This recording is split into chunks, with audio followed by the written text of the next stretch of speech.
So here I find myself. Oh boy, how did I get here? This is not cool either. That's like, what the hell? It's okay when you're 30, but when you're 60, people snapping shots of you? No, that's not good. Do you have that software that gets rid of wrinkles and stuff, puts hair on your head? Then that's okay. Hey, I'm really happy to be here. Super excited. It's a privilege to be amongst all of you. You guys that are in the thrift business, in the recycling business. Shirts do make a difference. They really do. And what we do makes a big difference. So I'm elated to be here. And thank you, Lisa, for inviting me. And thank you for allowing us all to come together. This is a great day of opportunity to share ideas, get to know each other, help lift each other. Thank you very much. Appreciate that.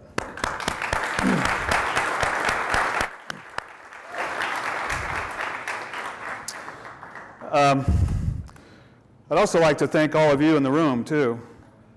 Some of the numbers that we've seen today, and I'll share some more with you, but we're doing good work. We are doing good work. You need to feel good about that. And sometimes when you're in that warehouse and it's 120 degrees,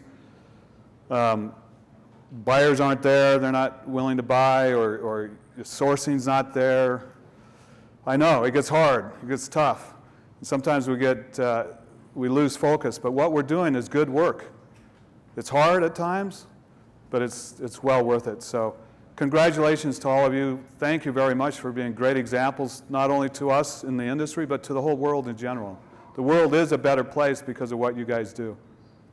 It really is. And we'll talk a little bit about that today. I love thrift. I've been doing it my whole life. So you can tell by looking at me, that's been a long time. Been doing it like 40 years. I started out in high school when I was 18, riding on a truck, going around picking up donations from people's homes. Then I went off to college, graduated, and thought, I'm a pretty big shot now. I'm out of school, and I got a job, and it didn't pan out. And I was offered a job with Savers. This was back in 1979, 1980. I'm going, I don't want to work in thrift. I got an education. I'm college educated. I'm not going to work in thrift. But fortunately, the founder, Bill Ellison, convinced me to work there. And I ended up being there for the next almost 30 years. And I had the most amazing time. I learned amazing things. At first, it was hard. I'd go to a party and run into friends of mine from high school. They go, "What do you do, Scott?" And I go, I'm selling used underwear. But today, and I feel sorry for the people I sit next to on airplanes, I talk their ear off about thrift because I love it. It's so good on so many different levels. And I'll give you a story of what I mean. Just yesterday in one of our stores, a shoplifter comes into the store. This happens all the time. You come in with clothing and you go out with different clothing. You do the old switcheroo, right? Nobody knows. It's used. You come in wearing used. You take used stuff out. Nobody knows. Shoes in particular. We find shoes left all over the place. Well, this guy, probably the dumbest shoplifter I've ever heard of. Well, actually, you were pretty. That one time you got busted, that was pretty. No, but this guy comes in. He goes into our dressing room, switches out his pants, runs out the store, runs into his car, and he goes, "Dang, I left my keys in my pants. This is a true story. Happened just yesterday. That's why you love thrift. Think about it. Another time I was in a thrift store, one of our stores, Savers store, and I walk in, and our supervisor gets on the PA, the announcement system, says, hey, we have a big sale on our two sisters today. Our sisters are 50% off. That's Polly and Esther, 50% off today. Oh, that's so funny. You just hear that kind of stuff, or you hear somebody on the PA going, well, the person in the back of the store that's changing their clothing in the aisle, would you please use our dressing room? That's a little bit about thrift, but that's why it's fun. It's super fun to work in thrift. Well, I mentioned I started a long time ago, and I mentioned that I worked with Savers, and it was a perfect opportunity for me when I joined the company. They had 8 stores. When I left, we had 200 and something. And I had the opportunity to work in a small, our team was like 4 or 5 people in an old house. The founder, Bill Ellison, his office was underneath the staircase. So when you walked in to talk to the big boss, you had to duck like this to sit down and meet with him. Well, a couple years ago, Savers sold for $1.5 billion. That in a period of about 30 years, it went from a small little house to $1.5 billion. I share that with you because that's how big thrift can be. And Savers is just one example. We'll talk more about it, but I learned a lot there. I learned to love thrift. I learned to love the people that are involved with thrift, the people that it helps, the recycling part of it. Today, I find myself in a great situation. It's almost like going back 30 years. I'm part of a team of really strong individuals that love thrift as well. And we have 20 stores. And I'm so stinking jealous because that team, 20 years from now, I get emotional.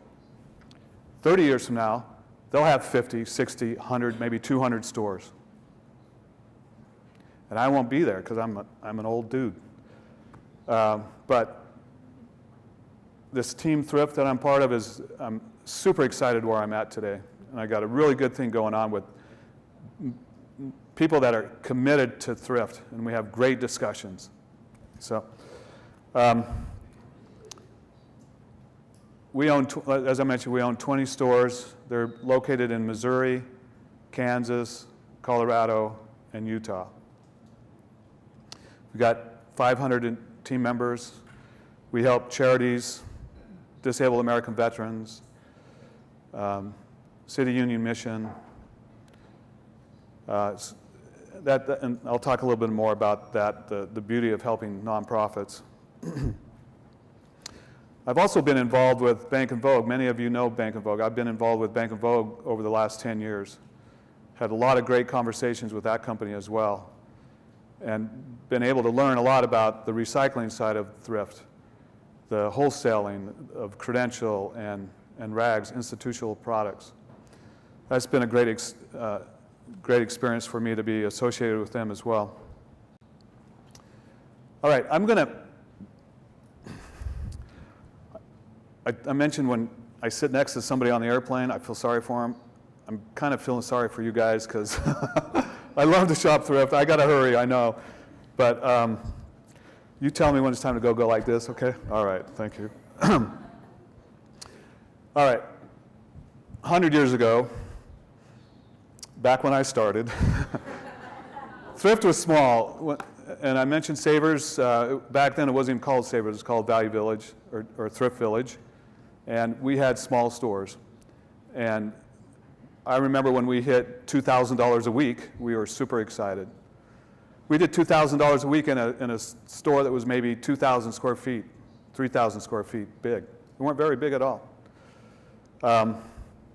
Most of our customers then were low income. We just focused on low income, poor locations. We set up our stores in poor locations. Then we got an idea that, this is like early 80s, that we find people driving nice cars coming to our stores. We started talking to them, and they were middle income to upper middle income people. And they started revealing to us that they would shop more if the stores were not in a neighborhood that was so scary, dangerous. So we decided maybe we should start opening stores in middle income neighborhoods in suburbia. And our first store that we did that was in Redmond, Washington, which is the home of Microsoft. Middle income to upper middle income. That store is now 20 years old, and it does, remember, we're coming out of a $2,000 per week excitement. Today, that store called Value Village probably does $80,000 a week. So that's the change that's happened over the last 30 years.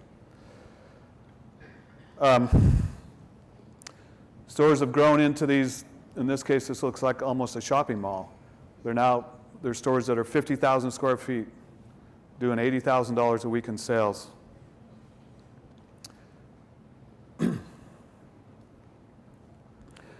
This picture I like because it looks like it never ends. And there's some stores like Goodwill stores and Saver stores, Salvation Army stores, and others that literally you walk in and it'll take you a week to go through the whole store. They've got so much product. These big, big, big superstores. So that's where the industry's grown over the last several years, is from those small stores located in mostly poor neighborhoods to big superstores located in middle to upper middle income. It's almost overwhelming where the industry's gone. I read a report that says that they estimate there's at least 60-something thousand thrift stores across the United States. Small ones, big ones, middle-sized ones, for-profit ones, non-profit ones. These are not including all the consignment shops, antique stores. These are just thrift stores, okay? It's a lot of stores. And there's some pictures of some of the brands that you recognize. Actually, I got to go back. This is interesting, going back here to this. Salvation Army has 1,300 stores in the United States. Savers has over 330 stores. Goodwill has over 3,000 stores. Salvation Army has 12,000 employees. Savers has 13,000 employees. Goodwill has 76,000 employees. Goodwill's part of a 165-member organization. They operate independently, but when you add them all up, it's pretty big. Let's talk about sales. This report I've read indicates that in 2014, the industry was about $12 billion in sales in the United States. 12 billion. Think of how many $1.99 t-shirts that is. It's a lot.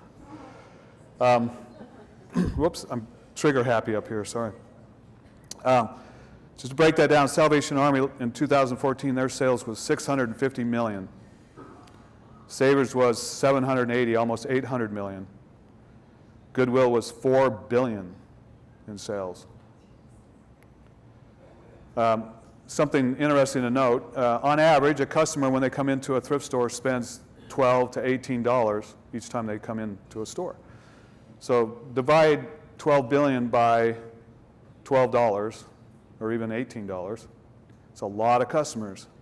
It's a lot of people interested in thrift.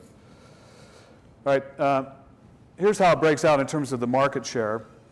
You can see Goodwill in the middle there, 42% of the market. They pretty much own it. I guess you could probably say that here in Atlanta, like Coca-Cola owns most of the, I guess they were from here, right? Yeah. So anyway, Salvation Army, 7% of the market, Savers, 10% of the market. The rest of it, the other 40%, that's where I'm at and a bunch of other thrift stores. And we're enjoying that side of the business as well.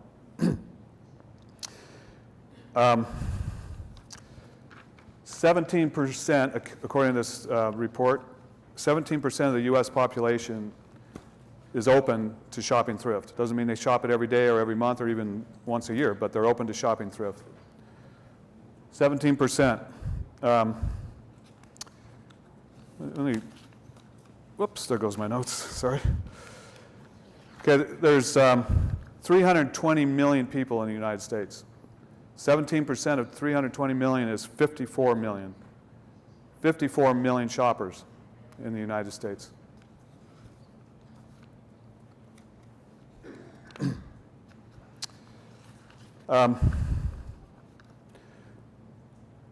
Over the last few years, many people have gotten into thrift. It's been very popular. Thrift has never been as popular as it is today, reflected in the sales of $12 billion. So you see a lot of people jumping in, first-timers, retail's thrift store. I never heard of them.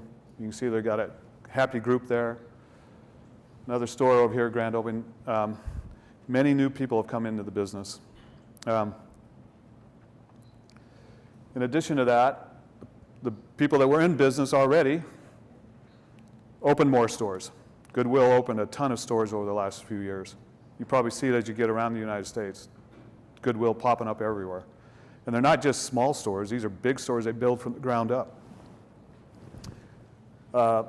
There's a picture of one of our stores. I'm really happy. I'm going to start crying. That's our store, Red Racks. The guy in the blue shirt over there, I should introduce you to him. He's my partner right over there in the orange shirt. His name's Doug. Doug's been in the business for 50 years.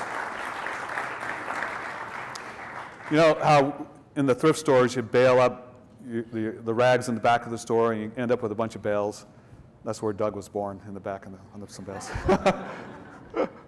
No, his family grew up, you know, his family was into thrift, and he grew up as a young boy, and so a ton of thrift experience. The reason this has happened, Goodwill expanding, Red Racks expanding, Savers expanding, is because customers are loving it. Customer count's way up, sales are up, so when you have that going on, you take advantage of it, you open more stores. I mentioned a minute ago there's two types of stores. I want to make sure everybody's clear on this. There's the for-profit operators and the non-profit operators. Savers is a great example of a for-profit. And then there's others like Goodwill. You can kind of see how, look at that, that's a store, that's a thrift store on the bottom there. And the one there, Desert Industries, they're out of Utah, and that's a grand opening. These big stores, but two different purposes. One is to make their investors happy by return on their investment. The other one is to help people with the mission and things that they're doing to help bless lives. Quick little bit here about how the product is sold. I thought you might want to be interested in this, but or actually, did I jump? No, yep, okay.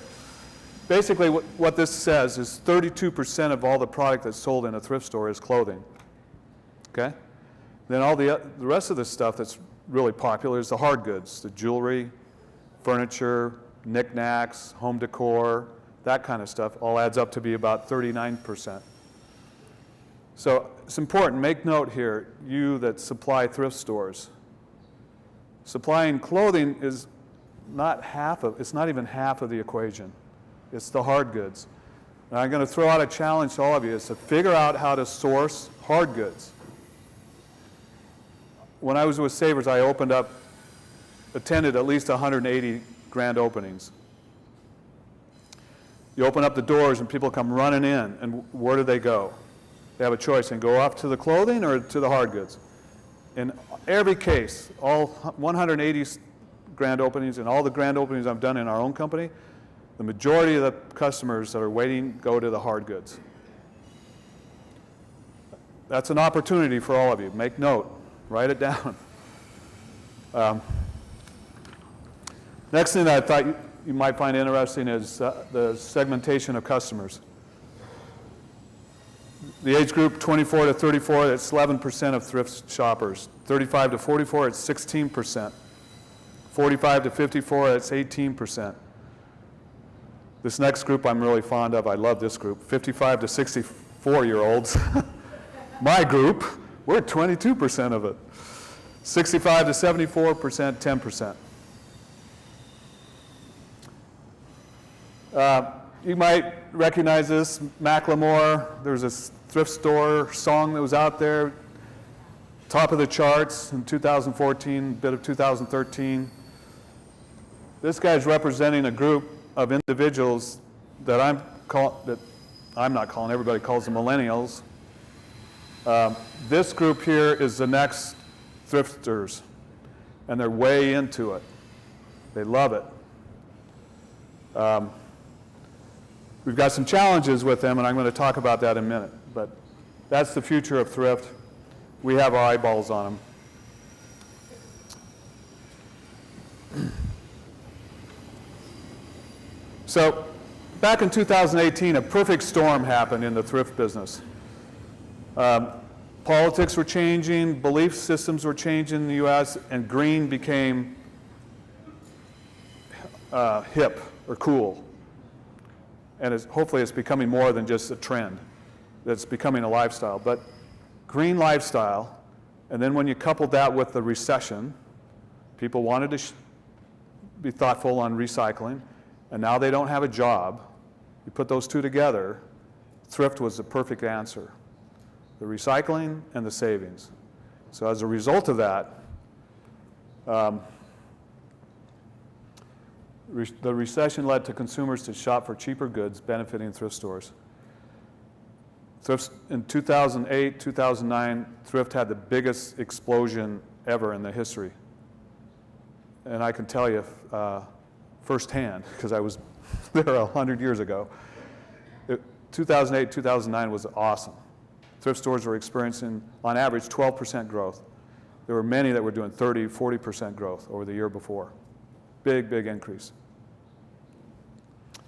This chart here shows from 2008 up through 13, the red line is just normal retail, how normal retail has grown. The blue line is thrift store retail. You can see how the blue line, the thrifty guys, outperforming regular retail. That's a reflection of many things, recession, green, and millennials. Okay? Here it breaks down a little bit. In revenue, 2009, 10% growth, 7, 5, 7, 4, 3. This is a little different than that report I showed before. But they both indicate that there was a big upswell around 2009. Since then, it's kind of dropped off a bit, but it's still grown compared to regular retail. In 2013, that 3% is a good number for many, many thrifters. Many thrifters, including Savers and Goodwill and Salvation Army, the big guys, had a bad year last year, and we'll talk a bit about that. Many people, as a result of kind of where we're at today, are projecting that over the next 5 years, that $12 billion that the industry experienced in 2014 is going to drop down to $9 billion by the year 2020. So we're going to lose some sales.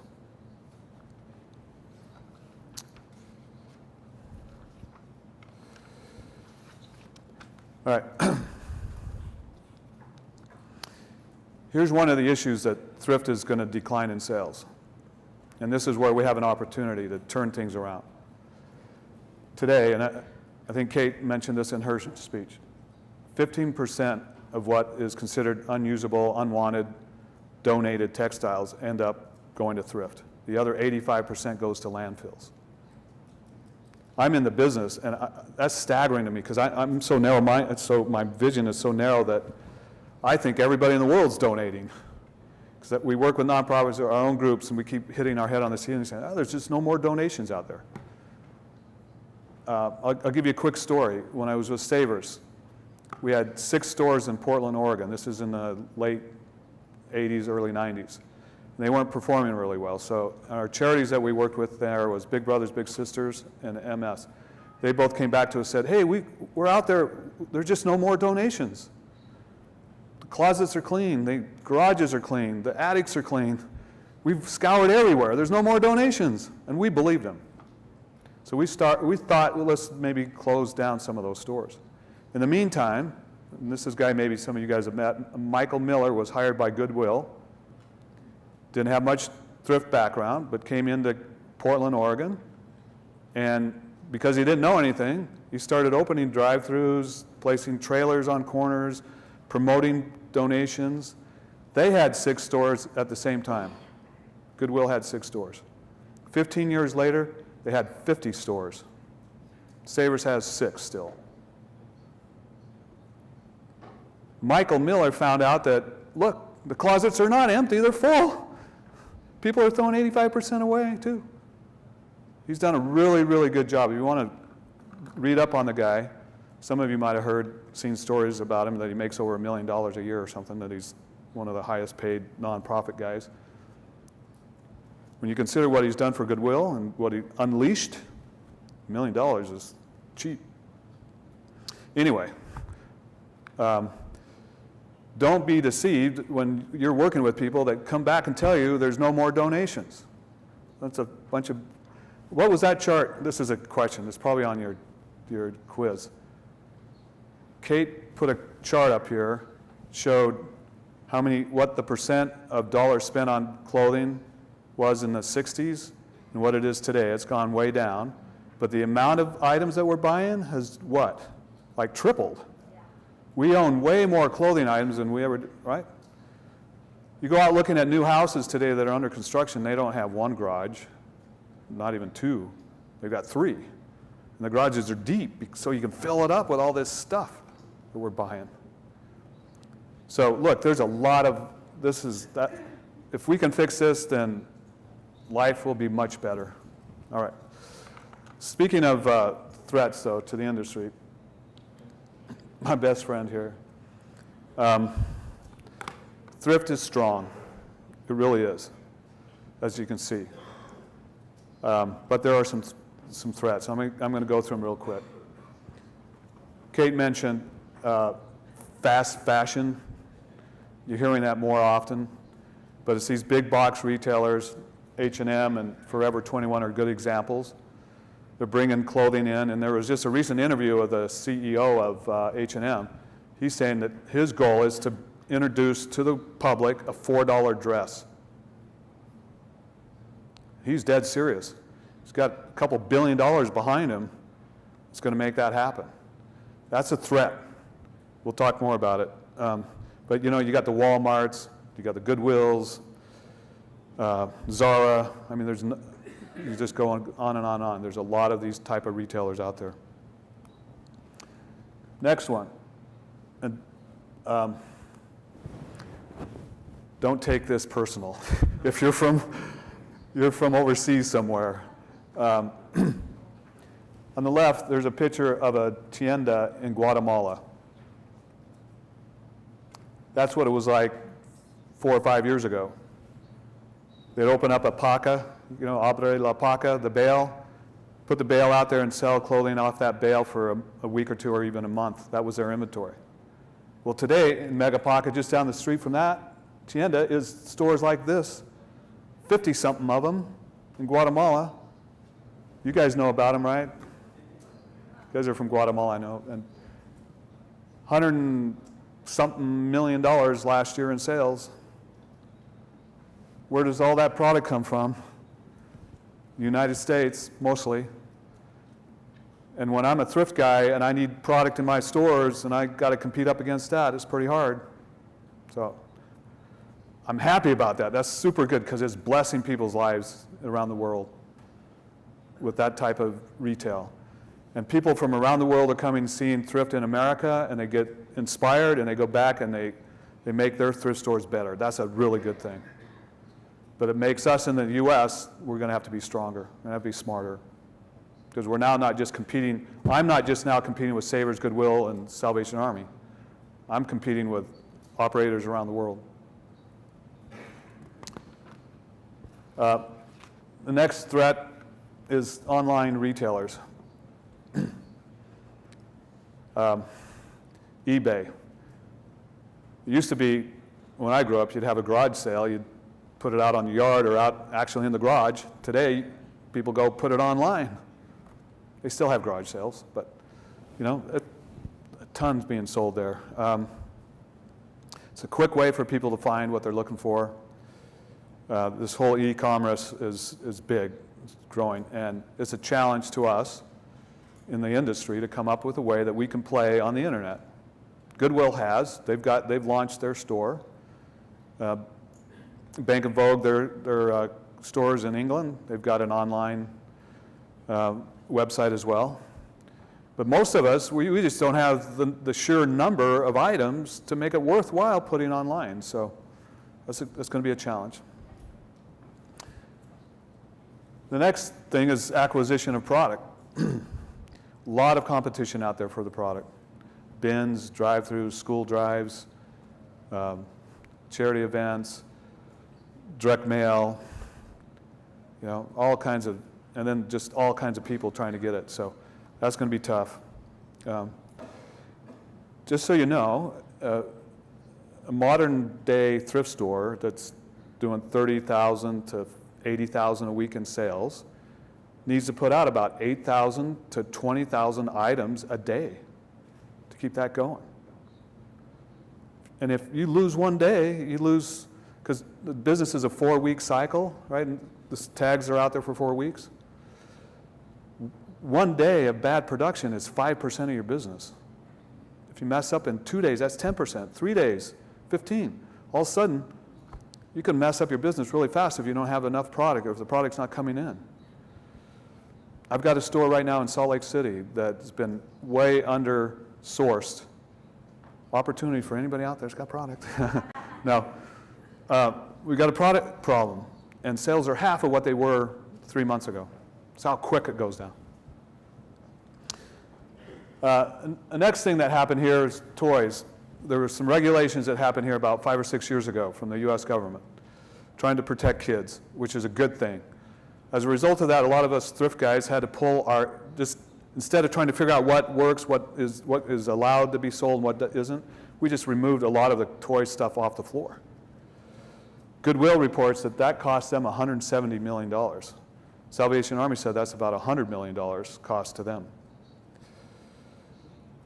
The other thing that's impacting thrift stores is the waste stream value is declining. And I don't have to tell you guys about that because you're right in the middle of it.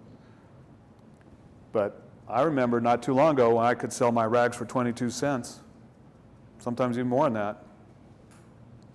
It's a big deal to us thrift guys. It's a big deal. So when it starts going down to 12, and I had a conversation last night that scared scared something out of me. I heard numbers like 6 cents a pound. Anyway, that's a concern. All right. Another thing that's impacting thrift is labor. It's very labor intensive. And I feel sorry for in Australia. What is it, 16 bucks an hour for minimum wage? We're complaining at 8 bucks or 9 bucks that we have to pay. But it's really, really hard to run thrift today, not only with the wages, but all the benefits and everything else that's been mandated on us that we didn't have a few years ago that just costs more. And at the end of the day, it's good to provide benefits and all that, but it's coming at the expense of our industry and many other retail and business industries. So that's one of our bigger costs. The next one is obviously cost of goods sold. The cost of that's, sourcing is going up. Supplies is another big one for us. Rent has gone up a lot. I remember back in the day when we'd rent a building, a thrift store, and it was $5,000 a month, and we thought that was a lot of money. Now thrift guys are paying $25,000, $30,000 a month for rent. The other thing that we're scared about is increased regulations, restrictions that are being pushed onto us, and they are real. From the Attorney General questioning the way for-profit operates with non-profit. That's a big deal. And there's other restrictions. So I won't get into all that, but very mindful of that. The other thing that's going on that's as a result of all that fast expansion that took place over the last few years, there was a saturation point where maybe we opened too many thrift stores. I think Savers closed something like 20 or 30 this last year. So got to be wise to that. All right, these are the barriers to entry. So I think it's important that all of us understand that if you want to get into thrift, and I've heard some of you are saying, I'd like to try it. Well, here's some of the barriers. And this is again from that report. Competition is high in the business right now in the US, so know that. A lot of people jumped into it. The concentration in terms of what's out there in each market is kind of medium, but it's not much to be worried about. But and the life cycle, though, is something that, according to this article, the good old days of 2009 might be coming to an end. The life cycle of thrift as we know it today is probably, we're heading that direction, okay? That doesn't mean it's going to die in 5 years. Doesn't even mean it's going to die in 50 years, but unless we make some changes. Whoops, I didn't mean to do that. Capital intensity is low. It's pretty easy from a cash thing to get in to thrift. You know, you can open small stores. Big, you know, the big 50,000 square footers cost like $1 million, but you can open a thrift store for 20,000, 30,000. So, and the regulation, even though we're concerned about it, it's pretty light. Let's talk about thrift opportunities. And before I get into that, I want to share with you what, and this is top secret. Don't share this with anybody, okay? Just it stays in this room, okay? This is the thrift formula, how to make money in thrift. But we all need to understand it, and you can go share it with whoever you want. But this is really how you make money. The number of items you put out on the floor every day. Write this down. You can take it down to Chile and use it. Number of items times the average price. Let's say you put out 10 items at an average price of $4. How much dollars did we put out then? 40. We got 40. And let's say our sell-through is 50%. So what is our sales? 20 bucks. It's that simple. That's why I was good in thrift, because it's simple. I was able to deal with that. But that's it. It looks simple, and it is simple. And if I want to raise sales, let's use my example of 40. I can, instead of putting out, what was the example again? See if you were listening to me. 10 items times 4. Let's say I put out 4 items. Or let's go big, let's double. Let's say I put out 20 items and the price average is now 4, still 4. That's $80, right? And if my sell-through stays the same, all of a sudden I go from $20 in sales to $40 in sales. Sounds pretty easy, huh? And it really is almost that easy. But the trick is getting the product in every day, pricing it right, making sure that the environment is functioning so the sell-through is there, that it's easy to find the product, good service. And if you do that, you'll be successful. Even in this market that looks like it's declining, you can still be successful. Okay, here's the opportunity. I mentioned before, and I won't spend more time on it, but the closets are not full. Is that what I said before? No. Okay, good. I'm just checking, seeing if you're listening. I know it's in the afternoon, and you've had lunch. All right, so the closets are full. The garages are full, the basements are full, the attics are full. So it's incumbent on us to go figure out how to get that stuff out of the attic, out of the basement. And it's for ours to get. So I think that's the opportunity, big opportunity. This next one here, in my experience, in general, obviously there's always exceptions, but in general in the US, especially in the Southwest where there's a high concentration of Latinos love thrift. They love thrift. But the US thrift guys don't care. Well, I shouldn't say that. But really they don't, because they don't provide a shopping experience that's user-friendly to the Latinos.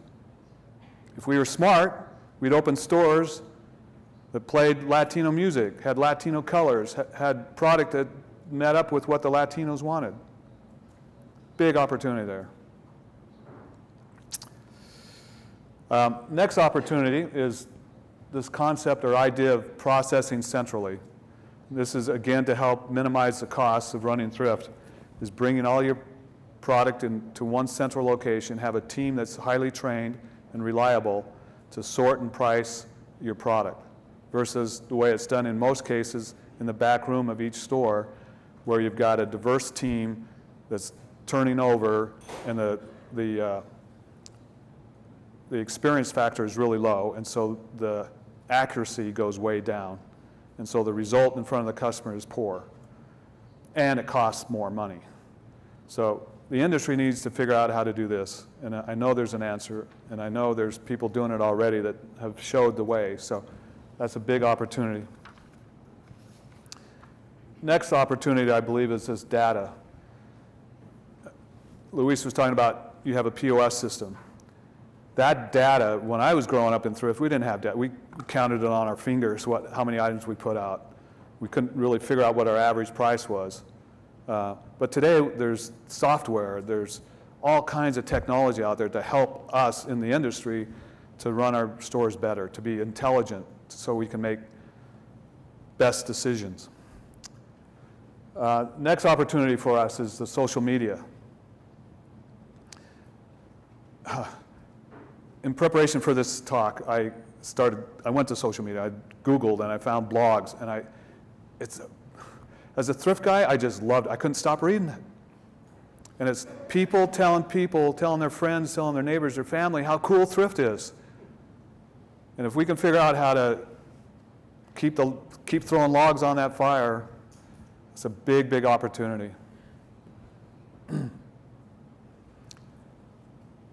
Offshore for thrift is a huge opportunity, like I mentioned, in Guatemala and around the world. We're seeing it in Chile.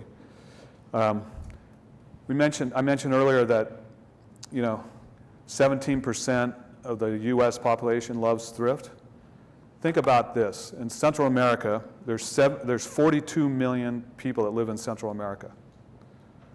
Most estimates say that 95% of that 42 million not only will shop thrift, but they'll love it. They'll be fanatics about it. So that's 40 million shoppers in just South or Central America. That's almost as many as we had in the U.S. What was that number I shared? Remember? Anybody remember? 54 million in the U.S. 40 million in Central America. Central America is as big as Texas, probably, right? Big opportunity. Another opportunity for us is online marketing. Talked about this earlier. As an industry, some have figured it out, Goodwill and Beyond Retro and others. Oxfam, I think, has got a really good one as well. But there's a big opportunity, is selling online individual items. Most thrifters going, we can't do that. They're all one-off. How did you do that? It's just not worth it. There's an answer to that. We got to figure that out. Okay, another opportunity is what I call associations. And this lady here represents all of you. We need to communicate more, need to share more, need to teach each other more. We need to lift each other up. I'd like to be involved in conversations like, how can I help raise your company, and how can you help raise my company? That type of dialogue is going to raise the industry. But you know where it is today? It's almost the opposite of that. Like, I'm not sharing nothing. I'm holding everything close to my vest. I'm not going to share anything to anybody. It's my business, my world. You guys stay out of it. That's the thrift world in America anyway. And it's been that way forever. And if we can get past that and figure out that, look, we can share, and if we share, what's that saying? When the water goes up, all boats rise at the same time? That's what the opportunity is. Next thing that I think is an opportunity for us is fashion. You know, thrift, when you first think of it, it's, wow, people shop there to save money. Well, that's true. But there's a fashion side of thrift. It's becoming bigger and bigger all the time. We need to leverage that. Big opportunity there. The other thing that we need to leverage is this green lifestyle. I think thrift is one of, if not the innovator of thrift in modern day. Thrift has had a huge impact on recycling. It's a perfect model for recycling when you think about it. And we don't talk about it much. Today, in this group we are, which is great to hear and see, but out in front of the customers, there's not much said about it. We need to leverage that. We need to participate better. I like how you picked used T-shirts to give to us instead of new T-shirts. We're walking the talk, right? We need to do that as an industry, we're bad. Doug and I are bad in our stores. We give out new plastic bags. We shouldn't do that. We've got to figure out how to walk the talk. There's a big opportunity there. As an industry, we need to figure out how to do that. If we do it, greater things will come to us. All right, let me talk to you about what I think is the purpose of a thrift store. Purpose of a thrift operation. What do you think it is? There's a big hint up there.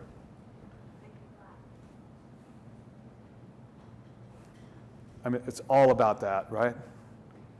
At the end of the day, we operate thrift stores to make money. And we're not going to make money if the customer isn't happy. And there's some things that we're not doing too good. And there's some things we do really well. But that's the purpose. So keep that in mind. And then keep this in mind as well. Knowing that the customers are the most important thing, the purpose, the most important thing is, what do you think? Another big hint right up there. What's the most important thing? If customers is the purpose, what's the most important thing? Selection, purpose. Product, okay? It's all about product. There's not one of us in this room, it doesn't matter how smart we are, how much experience we have, if we don't have product, we're only as good as our product, right? And in particular, the thrift store, that's why people come in, it's the selection. So the one most important thing that we keep in front of our company is product. All the time, that's all we talk about. Because we know if we have the product, we'll meet our purpose, which is making our customers, making them happy.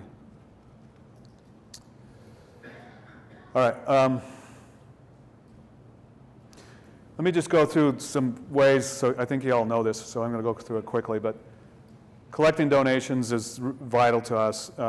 One way of doing it that's kind of outdated now is telemarketing. It used to be making phone calls, calling neighbors, up and down phone trees, you know, reverse mark, I forget what they call it. They had automatic telemarketing and all this, and Savers invested millions of dollars into it. It's going away, right? The thing that replaced it is mailers, mailing out flyers saying, look, we're going to be in your neighborhood, put your bag out on the porch, we'll pick it up on Tuesday. That's not working too well either. It's not becoming very efficient. Wow, those are good-looking bins there, don't you? Woo! I was going to put our bins up there. I go, nah, I better put up you. But that's the future. It's current, you know, and there's some regulations that are looming out there maybe, but we're learning. This is something that forever, when I was first 20 years in thrift, I thought the best service in getting donation was to send out a mailer or make a phone call, better yet, and say, we're going to be in your neighborhood next week, put a bag out on your porch, we'll come and pick it up. You don't have to do anything other than put it on your porch. And I thought that was the best service ever, that's what they wanted. Turns out I was wrong. Donors or the public, they don't want to wait for us to come pick it up, even if it's just a week. But if they clean out their closet or clean out their basement, they get a couple boxes, they want it gone now. So convenience, make it convenient, drop it off on their way to work in a bin, right? That's what it's all about. And even better yet for, you know, let me look at, here's some other examples of how people drop it off. I think this really matches up with what the public really wants. Besides bins, there's, helps if I push the right button. You've seen maybe these drop-off donation centers. They're springing up all over the place. They're manned. There's a couple people there to help unload. You know, they're going after the big furniture, the hard goods, right? Remember, what percentage of hard goods are sold in thrift stores? Or what percentage of the product is hard goods? 39%. This is one way to get hard goods, because bins limit you to a certain degree of just cloth, right? Drive-throughs. Another one is clothing drives. Schools, athletic programs, clubs, churches do clothing drives. And again, most of it's just centered on clothing. They're not collecting hard goods. That's a bit of a problem, but it's a good way to do it. The best for us in thrift is like this picture here at Goodwill, where a donor drives their car full of donations, drives it up to our store, and drops it off. How much money does that cost Goodwill? Like zero. So that's why it's the best thing, right? And there's a lot of thrift stores, including Savers and Goodwill and Desert Industries and Salvation Armies, that are doing really well. In fact, some of these stores, get this will blow your mind. I know some stores because I consulted them for many years. On a Saturday, they'll have over 800 cars pull up to their store and drop off donations. They've got 10 people there unloading donations on a Saturday. So that's a big opportunity. The other way to source product is, again, this relates to you guys, is to go out and buy it, to buy clothing that's been sourced. This is one way thrift stores do it. And it can work. It can work well. So that's an opportunity. Okay, so those are the opportunities. Let me now get into, how am I on time? Oh, really? Okay. Getting into my favorite part, my opinion, because that's what matters at the end of the day. No. I put my opinion up there because I want you to know it's just my opinion, okay? And consider the source, all right?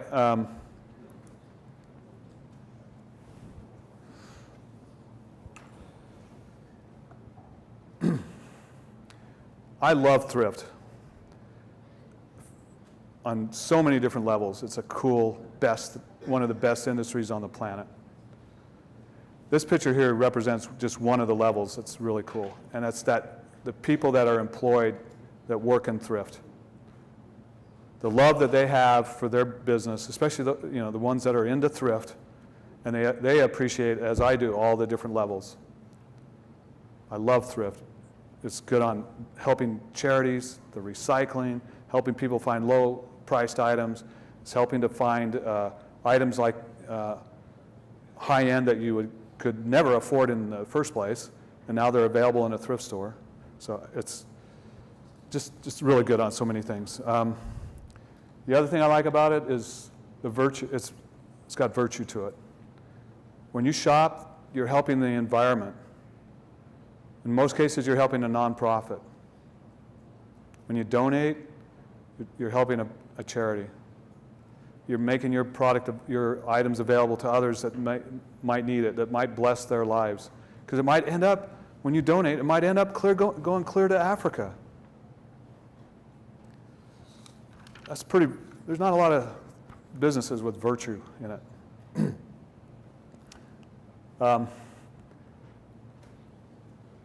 Today, customers endorse what we're doing. When I first started out, I mentioned when I went to parties, I used to shop in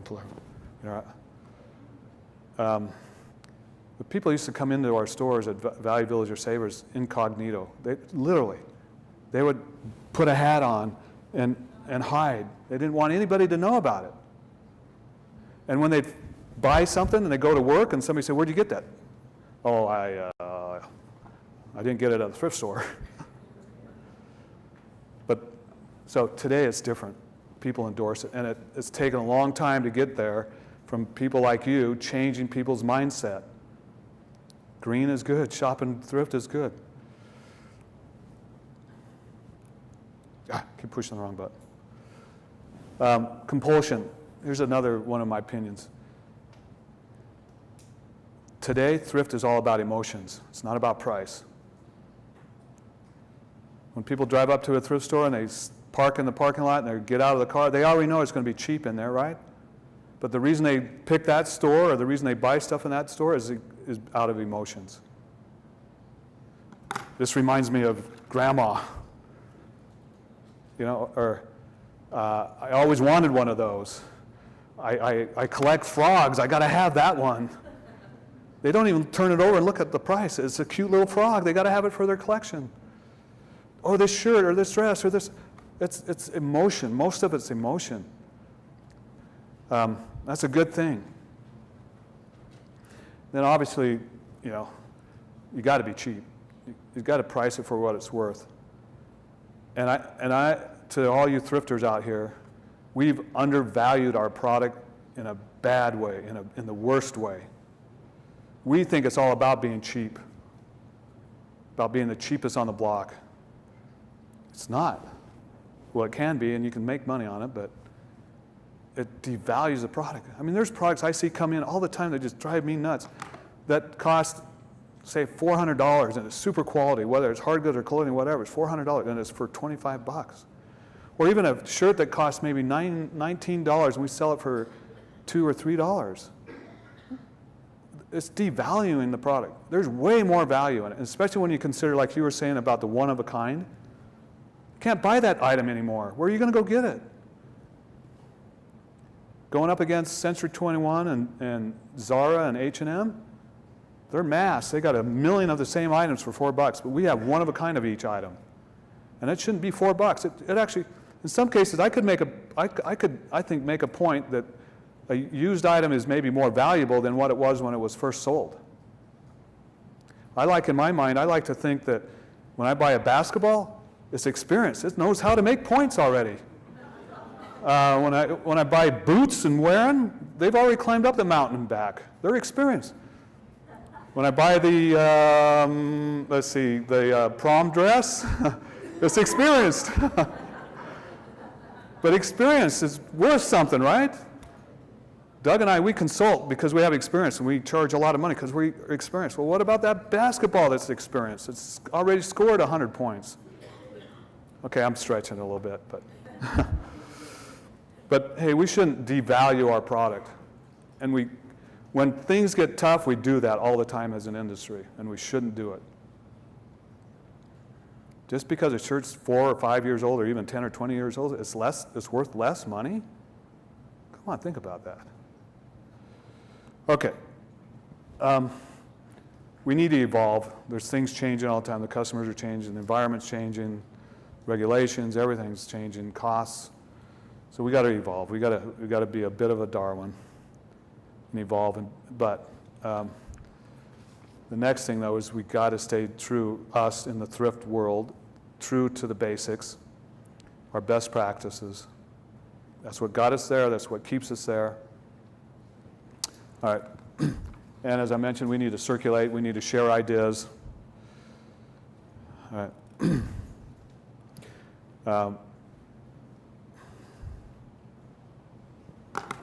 Okay. I'm going to have to go through like 5 minutes or something like that? Okay. All right. I think this is really important. It's not only about the great finds and the money we save while we are thrifting.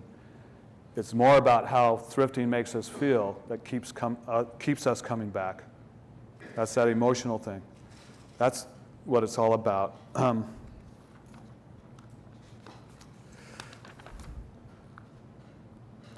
So I want to quickly go through here and teach you, from my experience, why people shop thrift.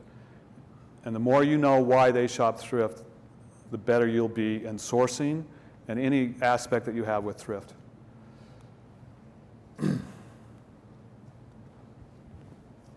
Therapy. I don't think any of you have thought of this before. But I mentioned I blogged and I spent a lot of hours. This came up over and over and over. We better pay attention to it, I think.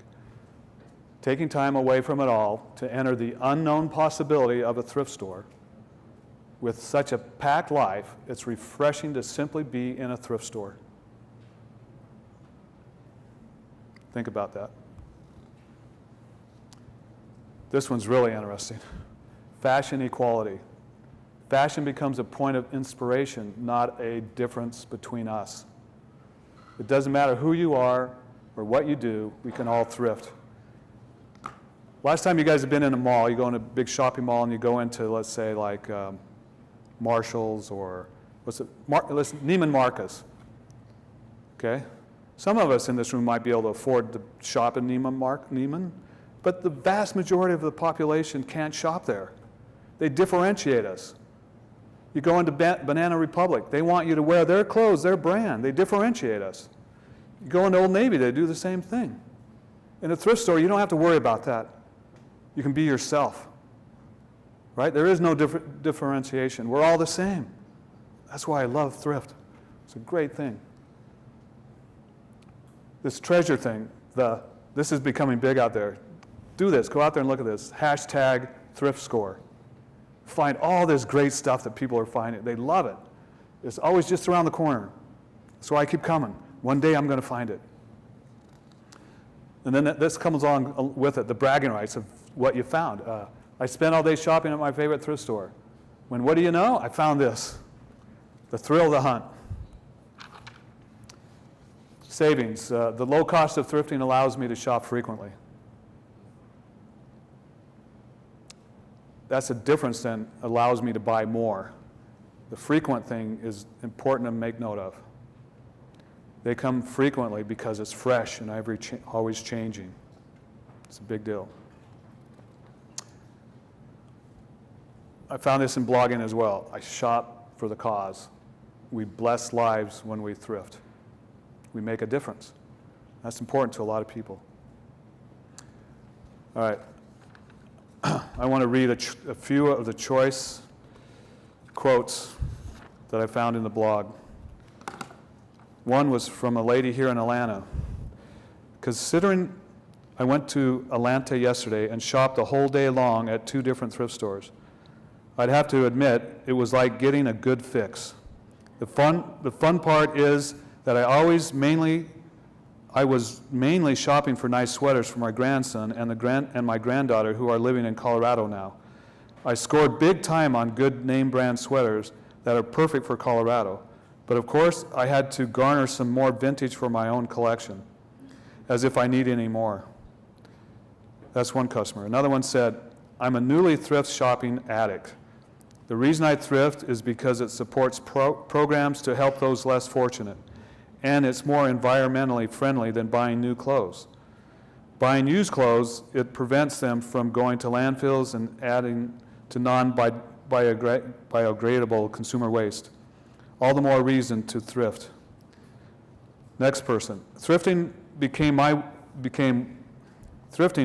way more fun for me, again, once we got out of our first home. Because suddenly, it wasn't just high school bedroom and wardrobe I had to redo. It was an entirely blank canvas of a home. I could redecorate it as I wanted. I literally have weekly stops in before grocery day at our adjacent thrift store. It's like a routine. I get antsy if I can't make it. Next one. I thrift for so many reasons and am truly addicted. It is a great therapy session and is quiet and rewarding. I love my friends and they are all my true treasures. I love my finds. They're all my true treasures. And the last one is, I thrift because thrifting adds individualism to your style. When we think we're not buying items that are being mass-produced, even though they were likely mass-produced at some point in the past, when you buy a cute item from Goodwill, you don't have to worry about another girl wearing it. Those are some insights to the customers. I think it's important that we understand, again, what they're thinking. They are the one most important thing, and our purpose is to satisfy those customers. Look, guys, thrift is an amazing industry that we're all involved with. And because we're involved in it, we have an obligation a stewardship to do the best that we can with what we're working with, where we're working, to make this world better. And we can do it through thrifting, what we're currently doing. Doesn't matter if you're placing bins or if you're selling an item at the cash register in Chile. We're all making a difference, and we've all got to keep our mind on that and accelerate what we're doing. If you're not there yet, you will be one day, believe me. The money is not going to be the motive behind working in thrift. It's going to be what you leave behind, the imprint that you're going to leave, the impact that you're going to have on other people's lives, whether it's the charities that you work with, the little Indian kid that I saw in India that walked into a flea market with his dad's underwear on, and I saw him walk out with new to him, new shorts, sandals, and a T-shirt. I'll never forget that. Changed his life. It's because somebody collected it from a donor and shipped it from Lawrence, Tennessee, or if that's, I don't know, Chicago, Illinois, shipped it from there to Africa or India, and it ends up on a little boy. Now he has shorts and a T-shirt and some shoes. His life is different. And those items didn't go in a landfill. They're being repurposed. What a great thing. I'm proud to be part of you guys. I really am. Keep it going. Appreciate it. Thank you.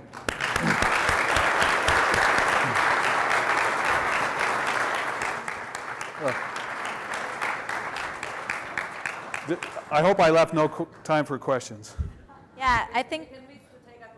Yeah, maybe 1 or 2 questions, if anyone. All right. There's a rule here, though. Only yes or no questions, okay?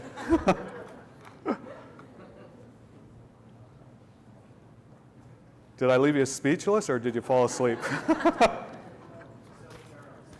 Oh, yeah, that's it. Do you guys love thrift? Do you love it? Do you love what you're doing? Yes. I hope so. Because seriously, you are making a big impact on the world and people that you work with. We don't need to answer any questions, but you be good, Fred. Hello? So you said the thrift business, according to the article, will go from 12 billion to 9 billion. Yeah. According to this report. Do you believe that yourself?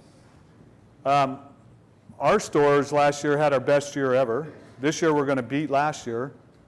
So there's exceptions, but I also know, because I'm still very friendly with savers, they didn't have a very good year last year. I'm good friends with people. I was a consultant at Salvation Army in Canada for 5 years, a consultant for ARC thrift stores in Colorado, who has 20 stores. I was a consultant for 8 years for Desert Industries, that has 45 stores. Thrift Town, a number of different thrift operators I've consulted, and they're all having a bad year. All had a bad year last year and are bad this year.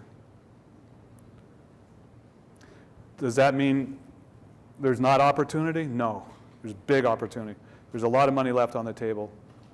Be smart.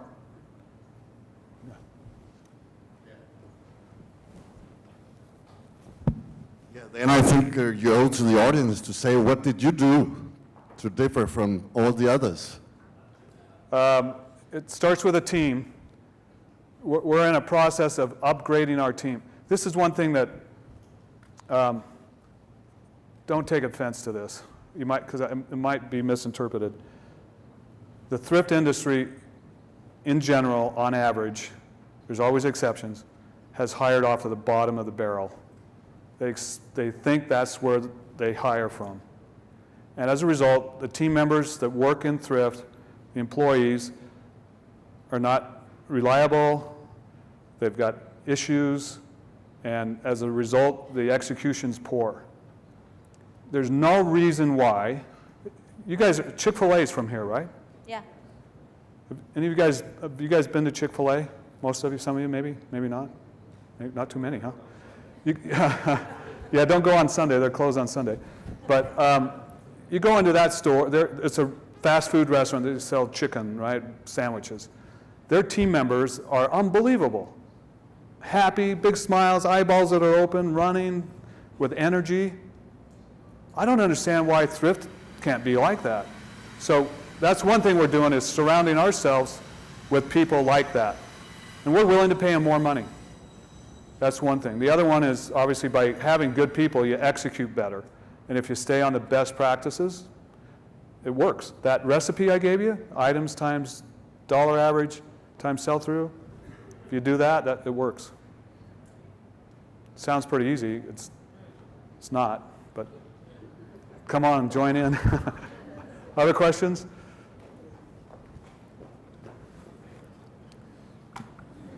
Scott, I just want to ask you about, a few years ago there was talk about companies like H&M and Gap, where they were collecting back their merchandise and then selling it in bulk.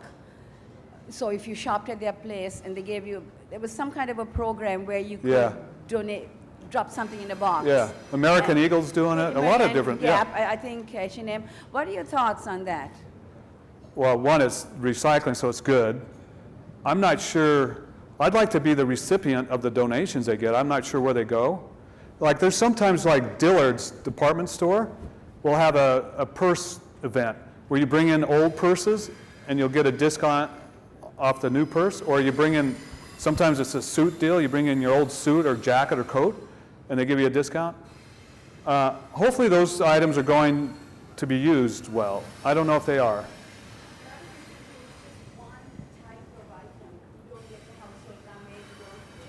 Yeah. Yeah. Yeah, that makes it a challenge. But it's a good start. I think it's a good start. Hopefully it grows from that. What some of you guys in Europe, who's that? There's a company there that's got bins in front of their store, and you put clothing on the bin and it weighs and it spits out a little ticket, a receipt, and then that receipt's worth a discount in the store. Nike was doing that. Somebody in Europe does it in a big way. SOX. Okay, yeah. SOX, German. That's a really cool thing. I like to see that happen. Yeah. I think there's a lot of legs on that. Anything else?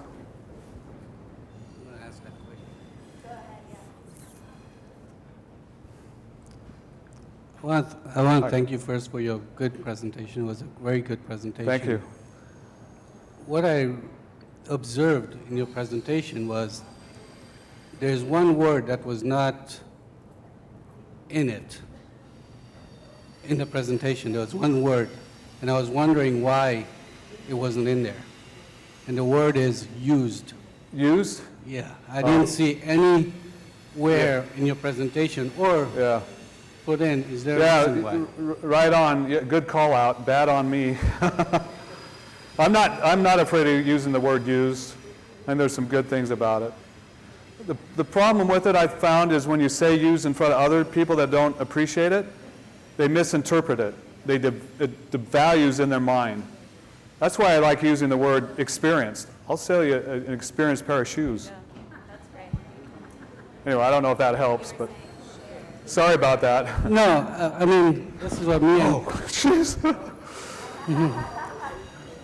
myself and When somebody told me break a leg, and I guess it came true. Gosh. I'm falling for you. Ooh. Yeah, I'll be careful. Sorry.